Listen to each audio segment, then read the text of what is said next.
I think we can go ahead. So welcome everybody and or welcome back to our Forsa School public programming.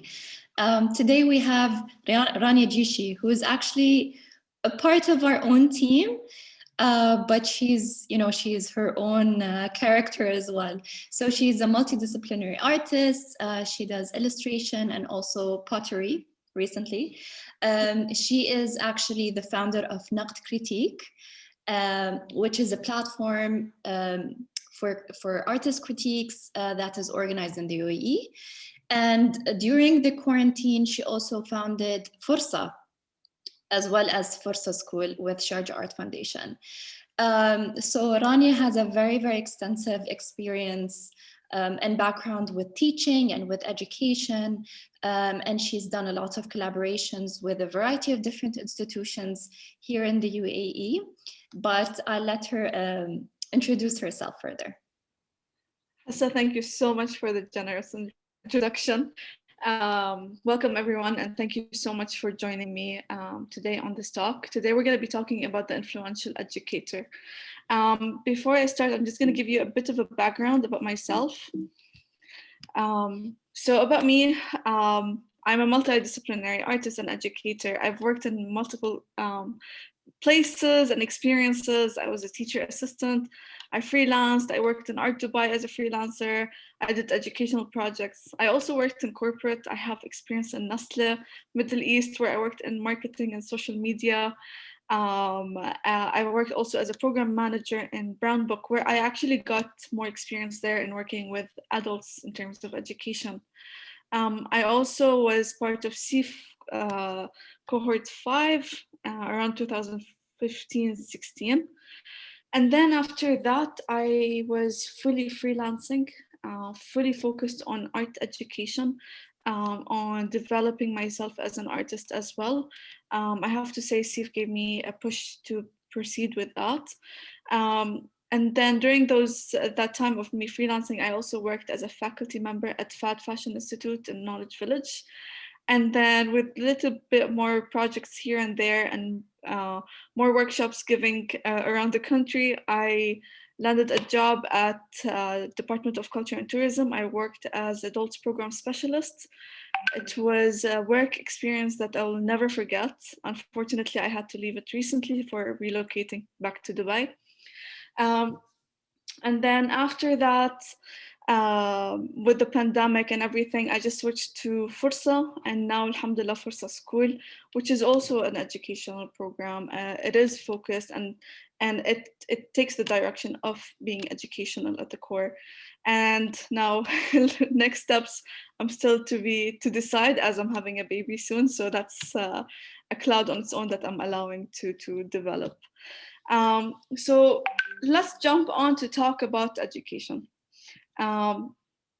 When we talk about educators, we talk about influencing influential characters and personalities. We talk about someone who's a role model for you. So an educator is someone who provides instructions or education. They're seen as mentors, as instructors or trainers. They give you they basically inspire you. They care, they motivate, and sometimes they don't have a degree, but they are eager to learn and they are eager to share that knowledge. Most importantly, is that this person is someone who loves what they do. An educator is someone who works out of passion, out of love, determined on sharing, determined on learning more. And it's not for everyone to jump on and do it. To become an educator, you really have to invest in knowledge and time to become that. So it's a choice as well as something that I did not mention in the bullet points. And I think also in this day and age, an artist or an educator is very, very different from, the traditional teacher that you get in universities and schools. An educator nowadays can be so much more because it's stemming more out of, practice, and it's you get to work with peers and you get to build on that from experience rather than out of a textbook and by theory. So I just want to ask, what is the main role of an educator here? Is it to teach, Is it to share your own knowledge? Is it focused on something that you do particularly, or can it expand on that? So the not all teachers are educators, but all educators are teachers. Something that you have to be aware of. So a teacher is someone who will come and teach you academically or theoretically, who will assess you, give you grades, and move on. And of course, if we have any school teachers watching the live session right now, please feel free to expand on more of what you do. But there's a role and there's a responsibility and there's an expectation. While an educator is not someone who's really necessarily expecting something out of you, he's not assessing you. Someone who's actually sharing knowledge and teaching you, but also nurturing you, also cares and observes. Of course, teachers care so much, and we've seen that during the pandemic. But even before, I've worked with teachers and I see how they work. But the teacher who becomes an educator in their role is someone who is caring, someone who's pushing beyond, someone who's really taking the time to invest in developing someone's skills or needs, or to reach to a next level in their learning experience. So the teacher is a starting point, but they can go beyond that. And an educator can also be someone who is not teaching, who's not working in a school, someone who's freelancing, and that's more of who we're talking about today. Someone who's academically trained, or someone who is self-taught, even though self-taught is someone who is also trained, but it's self-initiated kind of training. So it could be either or. And they expand on that. Yeah, and I think also nowadays you see a lot of different kinds of educators as well. So it's not necessarily through workshops or lessons or classes, but you see them through social media and through videos, and just visiting their studio, they can just, you can learn so much from them, and it's that kind of interaction that I think makes the difference here. Yes. So if you are someone who's looking or considering to become an educator, I really want you to take some time to really reflect and think about your choices. Are you a specialist? Are you someone who really loves to work with, I put ceramics because ceramics is something I actually took on before, like a year ago, almost a year and a half ago? Or are you someone who's just looking at painting or specific techniques in printmaking and specific genres and timelines, or looking at specific disciplines? Is this something that you're looking at, or are you looking specifically at an age group or not? Or are you a multidisciplinary? Yani, for example, I'm a multidisciplinary. I will tell you I'm a specialist.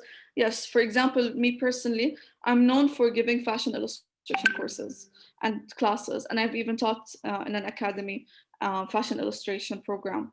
But I'm also multidisciplinary. I've taught different age groups. I've taught different kinds of workshops, classes, courses, programs, corporate education, or whatever you want. I've given it all. So I want you to really reflect on that and think about it when you are considering to become an educator, or if you are and you're not sure why things are not working out yet. Okay. Also, to look at the services. Now, I use the word services because there is an exchange. You are working with clients, and you are delivering something. So are you leading workshops where you prepare lesson and you lead the class, so you're basically instructing it? Do you provide lesson plans for institutions or organizations? This is something that you can do. Some people develop lesson plans and they give it out to, let's say, a gallery or an institution, and then that lesson plan is used by other instructors to come and follow the same lesson plan. Of course, if each person does it in their own way, but you follow the same lesson plan, which includes learning objective, the tools, the material, the resources, and whose references in the lesson plan. And the lesson plan is something to talk about. You can expand on it later on. And so this lesson plan is used by others, but you are the creator of it, and that's kind of service that you can provide. And a lot of people I notice, they don't realize that this is something that people can do, because you'll have great instructors but their lesson plans are weak, while someone who's really good at coming up with lesson ideas but not always available to do the delivery. So that's an approach that can be considered. You can also develop what makes a good lesson plan in this what makes a good lesson plan. Listen, you have to meet certain points. You have to understand what is the objective. You have to understand what is the need and the crowd that you're working with. Are they children? Are they adults? And then also you have to time the lesson. How long do you have? What is the materials used? Is there a budget? Is there a limitation? Is there a space? There's a lot of factors that go into it, and really have to be accounted for. All of these are things you have to consider. Alhamdulillah, like I worked with a team in DCT that honestly, like I'm so proud to have been part of that, and to continue to see how each person does their own lessons. But there's things that we all follow, which is learning objective, approaches. If it's children, what are you focused on? Are you developing their motor skills? Are they able to handle materials? What is their sensory development? What are the materials they're using? What is safe for them? Is the parent engaged in this lesson? How much of that is happening? A lot of things, Hassa, honestly. And I'm going to be adding some of these pointers in the toolkit as well, and also in the private session, inshallah. And yeah, I've seen actually everything that you just mentioned through our own educational programs at Sharjah Art Foundation, where we do, it's a very extensive program. We host workshops and community programs as well. And I would like to add one thing here, is that I feel like you need to make them down to earth as much as possible, especially if they're targeting the everyday person, the community. Because that's most likely who your audience is going to be. Of course, you might have an audience that consists of professionals, or like a corporate group, and the way that you approach that might be a little bit different. But I think in any case, especially as an artist, you need to make it very approachable, down to earth, especially because most likely a big portion of your audience is going to be completely new to it, and they're most likely going to be intimidated. And this is something I also see within my own work as a ceramicist workshops. I'm going to jump into the audience as well, and I'm going to expand on that. But you mentioned something very important. So for example, what you do in Sharjah Art Foundation, and I've given so many workshops there, it's one of my favorite places to go and teach, is where you actually have a program, and then you contact art facilitators to come and teach. So for example, sometimes I would come and I would have an idea of what is expected to be taught. I don't have the exact lesson plan, but I know what is the objective. I know what is expected, but also knowing what kind of people and audience are coming in.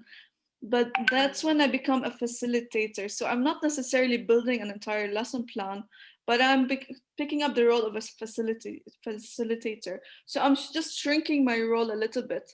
And it's something that is good to do, to be honest. I love it. I enjoy it because I get to learn every time I go. Sometimes like in Sharjah Art Foundation, I'll be asked to lead on a workshop that I've never taught it before. So I'm actually learning from it as well as I'm researching and developing, planning to teach this workshop. Also, other approaches to go on with the services. The educational program, so someone like you, for example, Hassa, and Moza, where you develop the educational program. I've done camps where I would develop like a camp, me and my team, or for even other spaces. They would have certain theme, for example, and I would have to develop based on it an entire camp. So camps last 2 weeks to like 2 months تقريبا. Also, like after school activities, summer programs, it could be something related to a corporate. Like you have to be open and really consider different avenues to explore. when you're doing all of these services. During the pandemic, there was the huge increase in creating activity boxes. So now this is something that a lot of people took on and they're working on, and it's brilliant. But it takes more than just putting some tools that someone might use and occupy. You really have to develop content that people will use and will keep them occupied for hours. If it's a mother who's stuck at home with her child and her child is stuck with her, they really need to have a very healthy way of working together as they do these activities. So you really have to be clear and concise in terms of the instructions, the materials. Consider it in terms of what you put in the activity box. Is this something that is safe? For example, glitter might be a disaster for a lot of parents to include. Yeah. It's a nightmare. It's like, I don't want to use glitter. And then you don't want to add paint because no, I'm not gonna. If I have a kid at home and I'm stuck with them to do this, and then I have to clean up and do the dishes and do the laundry, I don't want to do that. So there's a lot that goes into developing these activity boxes. So it is a very precious service right now to offer. Still is, even though here things are opening up, but you'll be surprised. Learning guides, as we see in museums and galleries, when there's a gallery opening, or during, let's say, Abu Dhabi Art and Art Dubai.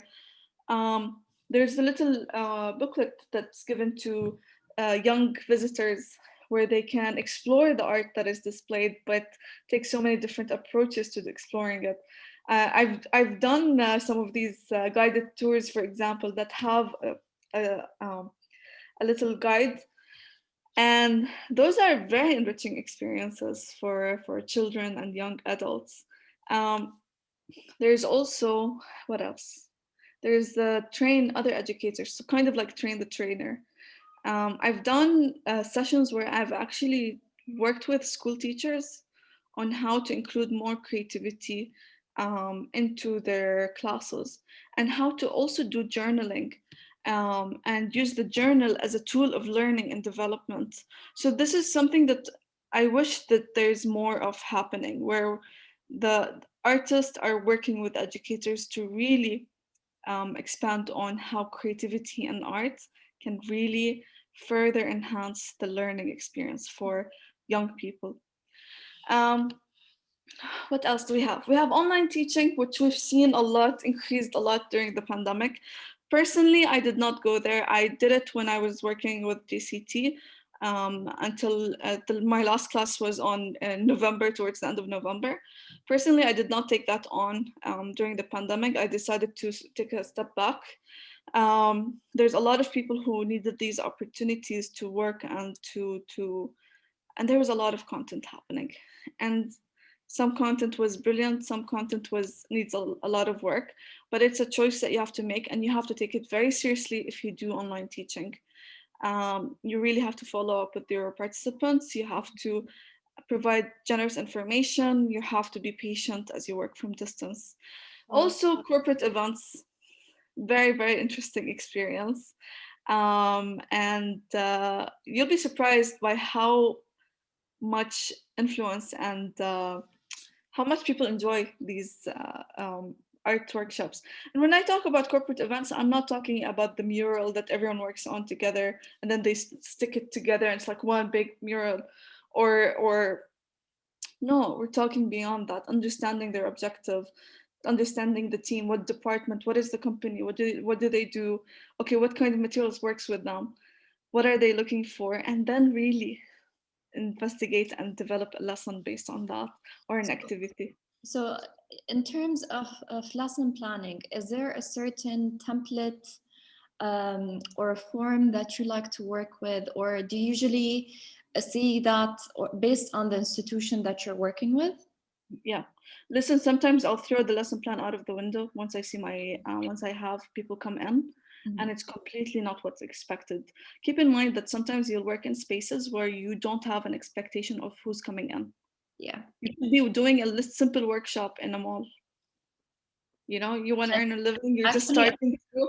I want to bring up one of the workshops that we've done with you previously at SAF, which is the fish market, Souk al Jibel workshop, which was funnily, it was a watercoloring live sketching workshop. that took place in a fish market. And I would say that this is probably one of the best experiences that I've personally had, even though I was an organizer, not a participant. It was very, very enjoyable because it really took you out of that standardized inside the box kind of workshops or kind of experiences. And what I liked about that, what stood out the most, is that it was very spontaneous. And actually this photo captures the moment I have in mind, where you kind of just took a squid and dropped it on a piece of paper to make an imprint of it. And based on that, we actually came up with new workshops where, you know, for printmaking with fish, and we use squid ink. So it's these kind of experiences that kind of branch out and invite people in. And the planning for that was very interesting because, you know, we had to deal with a fish market. You know, how do you tell a fish market that you want to host an art workshop? Exactly. So it's these instances where I think working with an institution like SAF comes in handy. But then working with an influencer to come up with these spontaneous moments is very important as well. I think it's also important to keep in mind this is fun is a word that has to be plugged in when you're doing anything. You're interacting with people. Yeah. Everyone's in with different experiences, expectations, and so on. What is the learning objective from this workshop, for example? This workshop, the learning objective was focusing on journaling and ways of journaling and sketching or printing or whatever it is. But journaling was the word. And we all had our sketchbooks or our cameras or our journals, like the notebook.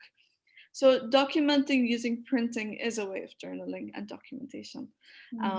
And I had a big sketchbook that day, thank God. And it did fit, and it was watercolor kind of paper. And just seeing that, you really have to follow your curiosity. But people need to see that, you know, you really don't need to be very good in drawing. That is not the point of journaling. The point of journaling is really exploring, being curious, and just adding this bits of curiosity that that are tangible into your journal. So in this case, it was the ink of the squid, but the scene of the squid was so marvelous for all of us that I couldn't resist but to actually print it to preserve this moment. Camera will not do it. So I love that we also allowed people to document in any form that they like. So yes, it was a journaling and a live sketching, but then I remember that people took sound recordings of the auction. Some people took photos, videos, you did the imprint, some people sketched. And I think it's all about that mindset. You know, people coming in with that mindset to join, to participate, and it doesn't necessarily have to follow like very strict rules. Exactly. So, yeah.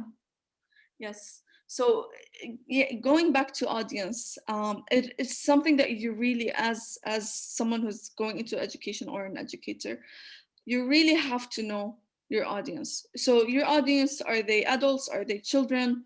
Are they people of determination? Who are you working with, and why are you working with them, and why do they like to work with you? What makes you special to for them to really spend 2-3 hours to be your student is something you really have to consider, because it takes a lot of dedication for someone to sit. If I'm a grown up and I'm gonna have to sit and be a student again, I really it has to be something very tempting for me to stay. If I'm 3 years old and my mom's gonna pay 150 dirhams for a lesson, she's gonna have to drive all the way, drop me, and she has to sit with me and tolerate with my tantrum, with changing whatever. There has to be really something in return for that. So you think about your lesson, what you're teaching. If you're working with let's say lino cuts and like printmaking, you're using sharp materials. Immediately children are out of that, unless you're willing to alternate and use different materials, which we will talk about later on. Does my content work for all ages? Are the materials easily handled by whoever is participating? If I have toddlers or not to be considered. If I'm working with elders and seniors, what is the situation? Can we please have workshops for elders and seniors?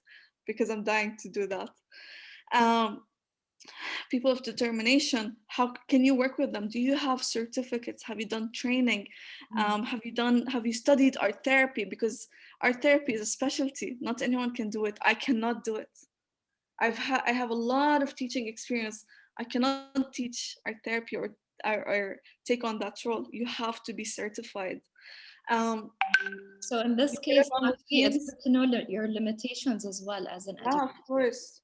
Yeah. You really have to know your limitations. So for me personally, for example, I cannot work with toddlers, and I have limited patience when I love children, like junior 6, 7, 8 years old. I love them. I can do camps with them, but I will never ever say, oh, I'm giving a workshop for children. Sometimes it depends on who asks me to and where and the circumstances. For some reason, I don't know, I'm not saying this to you, Hassa, on your face only, but I mean it. For some reason, when staff contacts me, I love the kids there. I go immediately. I truly love them. And the last time I went was before the pandemic, and I saw how much of my students have grown. I was shocked. It's like, okay, it's been so long, and oh my God, like, do you remember me? I taught you. It's like there's that link, there's that relationship there was a bond that was established. Also, there's that appreciation from the community that attends. They're really loyal and they really come and attend there. But for example, I know for sure right now for me is I love working with adults. I love working with someone who is so conflicting and not sure what to do with their life, and they come to a class to try something new, and they find the sense of peace and the sense of like, okay, I can do this. I can draw again. I love that. This is this is where it feeds me. So I need this, and this keeps me going and to become better. Okay, so know your audience is something very important for you. And if you are watching this right now, write this down and spend some time really writing down who do you like to work with, what are the situations where you felt more comfortable or not. Do you get along not just with your nieces and nephews, but kids in general or not? Consider all of these things. But if you're working with children, if you're working with toddlers, you really have to learn how to work with them. You really have to look at resources, read books, and expand on that, not just knowing your art and your activities. Yeah, I think also like having a target audience in mind really helps you narrow down exactly that's what we're talking about. How you're speaking. Exactly. From an institutional point of view, even in terms of language, in terms of marketing, like who are you addressing this promotional email to? If it's for kids, of course you're going to address their parents, so the structure of the email is just going to be completely different. We've had some instances where we had to promote things to neighborhood shopkeepers and people who we might not really have access to in terms of our email databases or phone calls. So what we did is that we prepared some flyers in Malayalam and Urdu, and those were, this is how we targeted our audiences, for example, for film screenings or for various different workshops. Okay, so I just want to make sure we're on time. Okay. So speaking of that, of targeting your audience and finding them, this is where we need to ask some questions. I need you to ask yourself, what are you offering? So you're offering what kind of content, what kind of materials that you're including? Are you talking about specific art genre and exploring it with printmaking techniques or painting? This is something your audience needs to know, and it will kind of attract them. And then again, what are you offering in your workshops and your educational experience?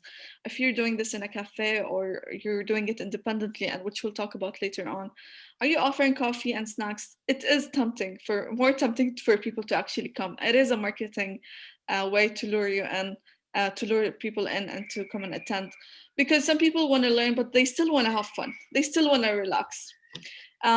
Also, are you offering printouts and templates that people can use and look at later on?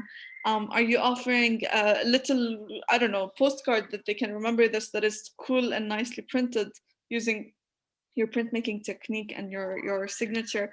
That is also another thing that's tempting. You know, some people walk out with a tote bag, and for them that's like, yeah, I'm part of this cult or whatever, and they feel like they belong to something. So think about these things. Think about age group, which we've mentioned. Think about venue. Okay, where are you teaching? Who are you working with? These are things also I'm going to talk about later on. And also think about timing. When will your audience come? If you're teaching, let's say you want to do a subhiya style of teaching, then you do it in the morning. You offer coffee, and it attracts stay-at-home moms, for example, or ladies who are free in the morning. You might actually attract some men as well who are free in the morning and who want to join the subhiya experience. And it's fun and it's easy and they learn something new. Also, location. Parking is one thing to consider always. I've seen disasters happen because there was no parking. So it is something very important to consider as well.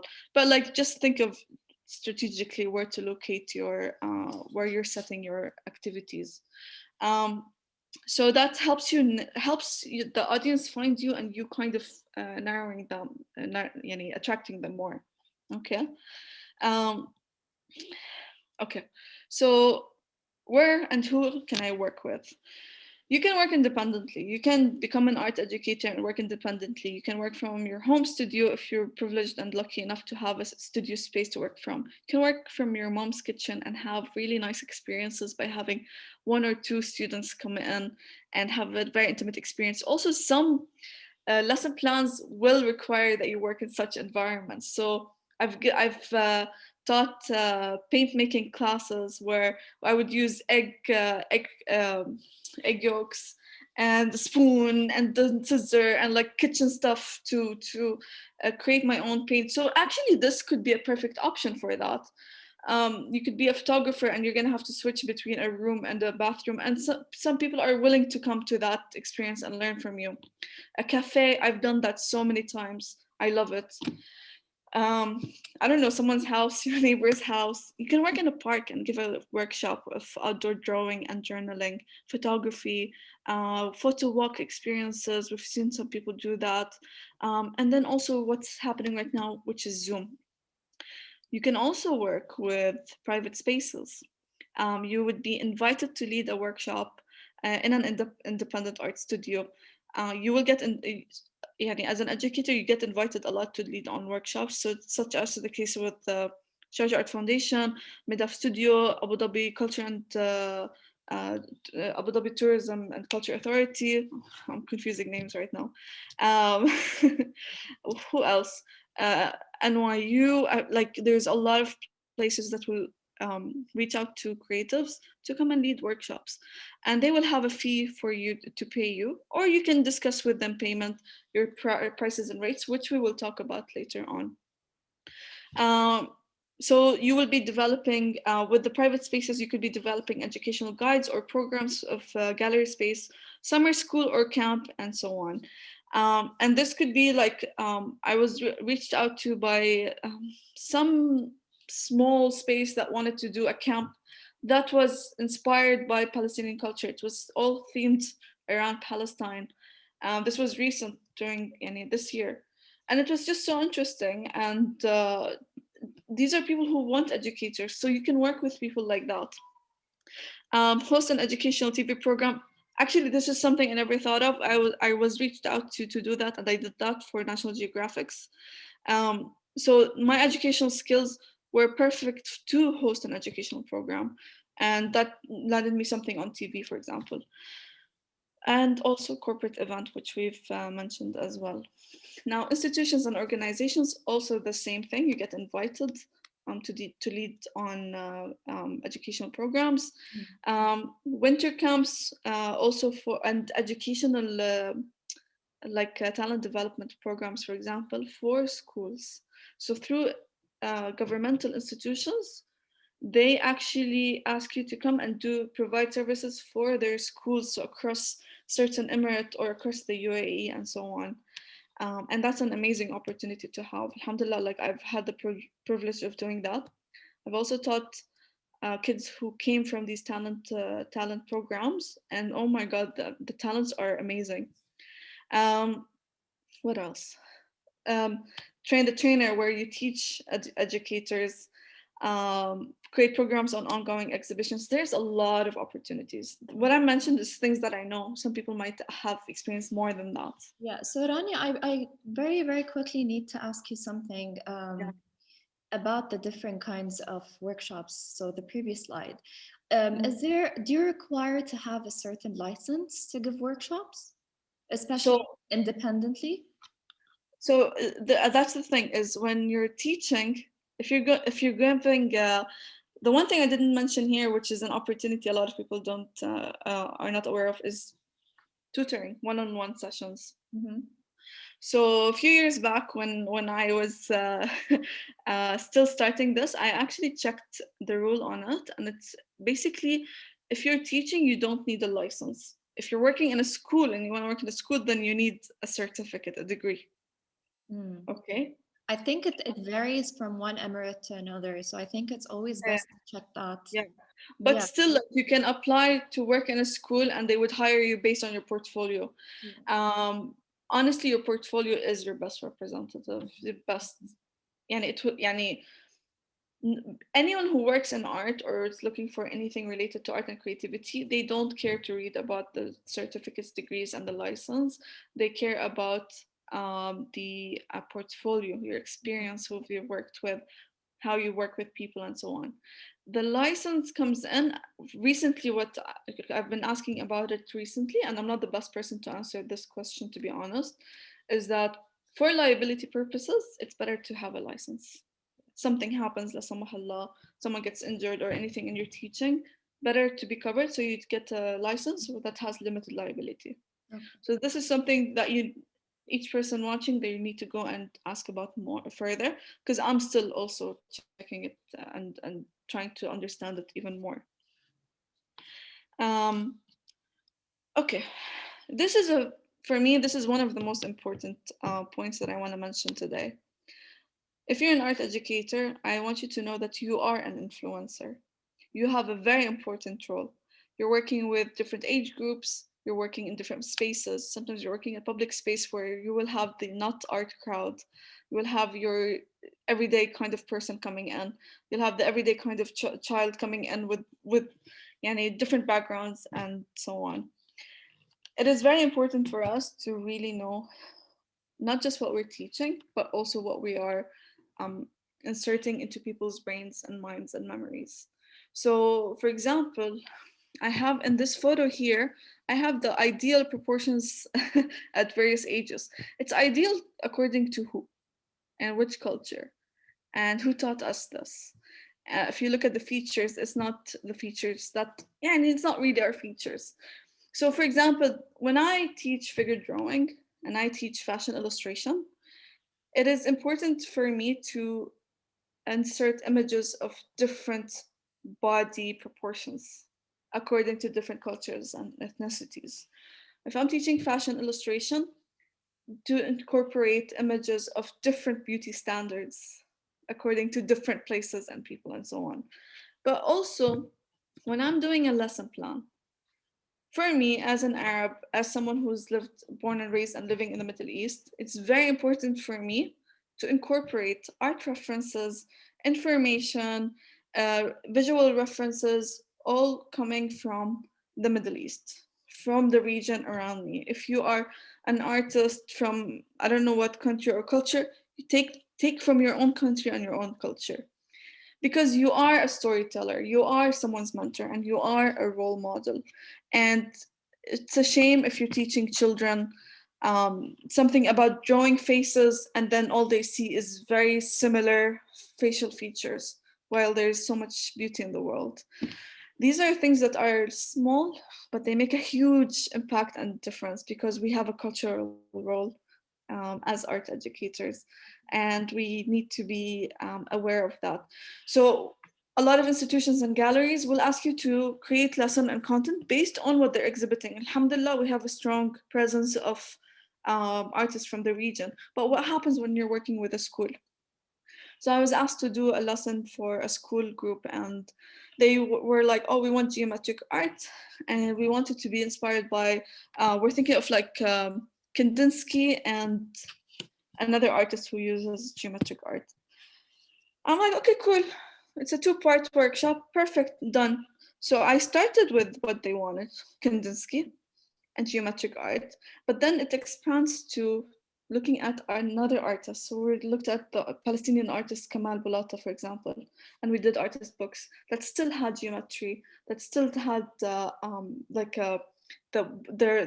lesson objective, the learning objective, still covered all the areas. But wallah lazim, trust me when I tell you, the influence and the reaction and the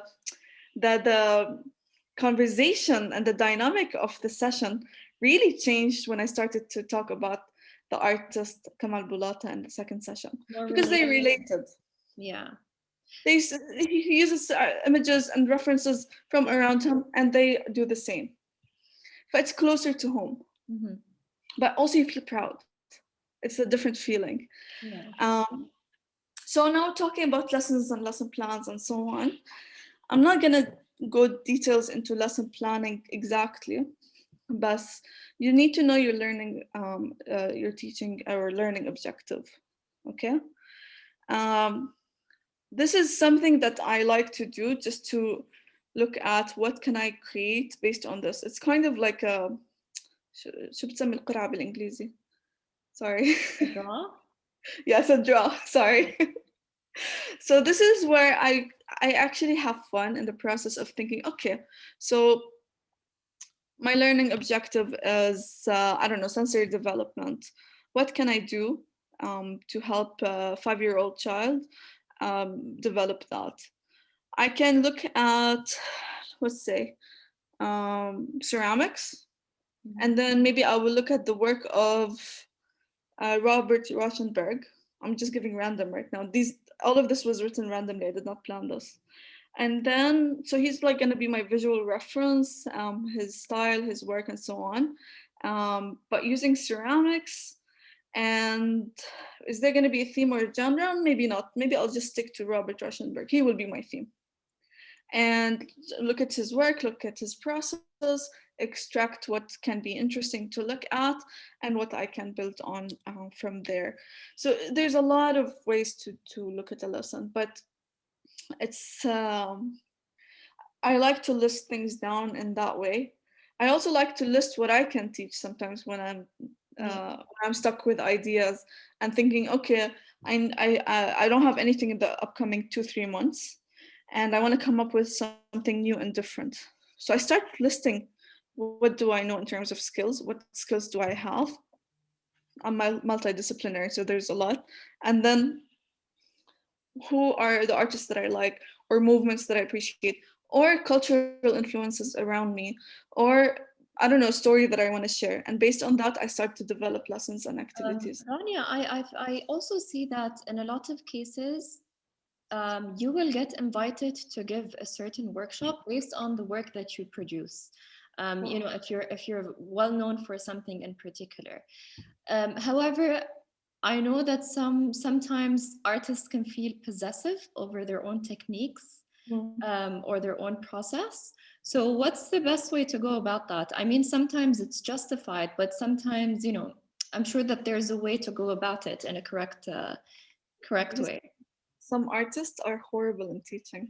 I've been to master classes, I've seen artists come in. It's not everyone is able to teach. صراحة, honestly, it's a very challenging situation when you have an artist who is a specialist, and you really want them to teach something based on what on their craft. My question is for the artists themselves. Yeah. What is the best way to teach that process without really, you know, while keeping some things to yourself, but at the same time making it worthwhile for your audiences, and, you know, teaching them the essential skills needed? Listen, it depends on the learning objective. Are they expected to teach something that resembles the outcome of their work, or is it inspired by their practice? And then the artist who's teaching, if you're giving a workshop and you're nervous and you're really proud of the way that you do this and you do things in a very certain way, maybe you don't need to give the whole thing. Maybe limit it to an exercise that you do that is very enriching, very interesting, and people are willing to try it. And never ever promise an outcome. Ever. Don't promise an outcome. You can focus on a process, but also try to know who is attending. And that will allow you to either open up more or to actually stick to what you have in terms of teaching. Um, it really depends on if the materials are helping with the session or not. Did they have clarity in terms of saying, okay, these are the materials that we want. This is what we need. I need an audience. The target audience for this session is adults who have, let's say, like an experience in drawing, for example. So then when they come into the class, some people have awareness on how to draw, so that the instructor can jump into really their technique and their approach and their certain way of teaching. I would say that this also, it's not just about the artists themselves, but also the entity who's inviting the artist. There are some ethics to think about. You can't expect an artist to completely teach you what they want, because after all, this is their livelihood. I've been asked to teach how I teach fashion illustration, and I refused because this is my specialty. This is my workshop, my course, my. But for me, for example, you set the communication is very clear. I can give you this, but I can't give you this. Which actually brings me to another question addressing challenges. So it's about entities that invite artists to give workshops for the pure purpose of space activation.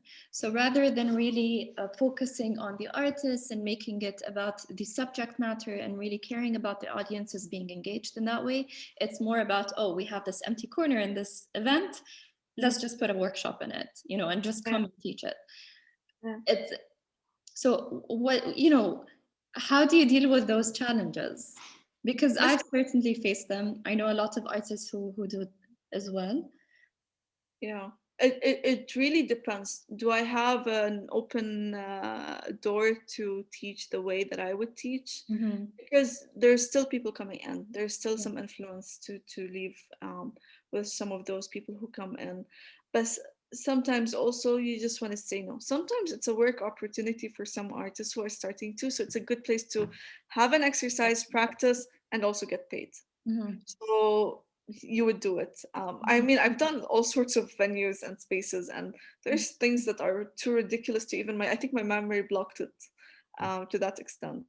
There's also the challenge of your audience. Some of them will be serious learners. They've hunted you down. They really want this workshop to learn the subject that you're offering. Whereas on the other hand, you have people who, want to spend the day having a good time, learning something new, probably with their friends. So they're more of entertainment seekers. I would say that the approach would be a bit different, but how do you balance that in within the same workshop or within the same space? This is on you and how and where you position yourself. You want to be taken seriously and you want the serious academic or the serious learners to come in, you make sure you plan that workshop specifically in a proper studio where you know that the traffic that comes in is of people who are committed.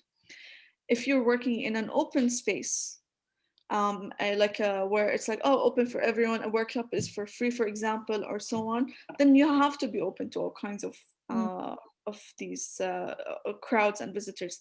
But then you take the ones who are eager in that session and you say, oh, are you interested to learn more? I teach this in this place or that place. طبعا you have to keep in mind the respect that you have for the venue where you're teaching. If they're asking you to teach here, you can give your Instagram, you can mention your name, and people can follow you, but you don't promote other things during the session. This is something that it's a no. But you really have to know where you're positioning yourself, and that allows you to understand what kind of audience. And if I'm giving a fashion illustration in a cafe on a weekend, I know that whoever is going to come in, they're coming in to have a good time. But some of them will be serious. And I'm going to be open to actually have a good time with them, with everyone. So that's fine. But if I'm teaching figure drawing, it's a different Rania that you're going to see. And it's a different approach. And the conversation and the language changes as well. Not that this one, the fashion illustration, is less serious and less in terms of educational content, and the figure is more. No, but it's the tone and the language that is different. Yeah. So Altamash also says that he's new to giving workshops, and he also feels like he has to put up a performance and be kind of like an entertainer. So you know, this is something that more and more artists are starting to feel. Especially I would say in quarantine, where a lot of artists were asked to make videos and online content for the sake of having online content, you know what I mean? So what are some of the other challenges that can arise? Okay, so you ask about the challenges, and here we have the addresses, challenges. Challenges that can arise aside from that. Listen, if you're teaching, and you have to tolerate the if you're teaching camp, for example, that 10-minute break that's between one activity and the other, the break is not for you. The break is for the children. And you're actually going to be the entertainer. So you're going to be reading a book for them. You're going to be giving them like something to color and fill in. You're going to make sure they're eating their snack. When the parents come and pick them up, you're going to have that conversation with the parents, because you are building that connection. You are building that relationship. You're not there just to say, oh, this is the content, this is the lesson, because they can grab a book and read it. So they're there for you personally, not just for the content. So you have to want to actually entertain and want to actually talk and listen and have conversations and share more if you can. Always go to your lessons 200% prepared, because you'll never know who's going to ask you a question, or who's going to disrupt or ruin the flow of the lesson. So talking about challenges as well. During the pandemic, we've seen a huge limitation in terms of materials and access to them. So for example, when I was doing some of the lessons, we actually had to consider what's available in the house that people can use to create art. So making salt doughs, printing with potato and paint, which a lot of us know of that approach. Using fabric and old clothes to I don't know, to do little dolls or anything, but it has to be something sourced from the house. And also considering limited space. There's so much limitations that can arise. What else? So dealing with lockdowns, limited access to materials, then limited space. You really need to know your space. If you're going to give a workshop or a lesson or anything, you really need to know how many people it fits, the working surface, the lighting, how many seats can you fit, who's coming in, and the flow of people walking in and out, for example, really depends. But also during the lockdown, the knowing the space, which is the house, where everyone's sitting on the dining table, probably doing this, working at the same time, tuning into a lesson and so on. These are things you really need to address. So you have to shift scale, for example, and shift materials. Okay, so Rani, just because we're very, very short on time, I'm going to ask you a very quick question. Is that, how do you price your workshops, and how do you prefer to get paid by institutions if you're collaborating? Okay.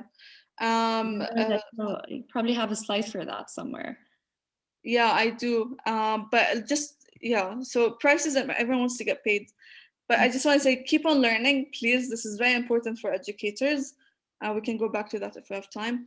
Prices and payments, oh my God. So if, for example, for private lessons, working independently, private lessons, which I'm not doing anymore, to be honest. But if I'm doing group lessons and I'm doing a course, then I turn it into a package, and where people pay me upfront.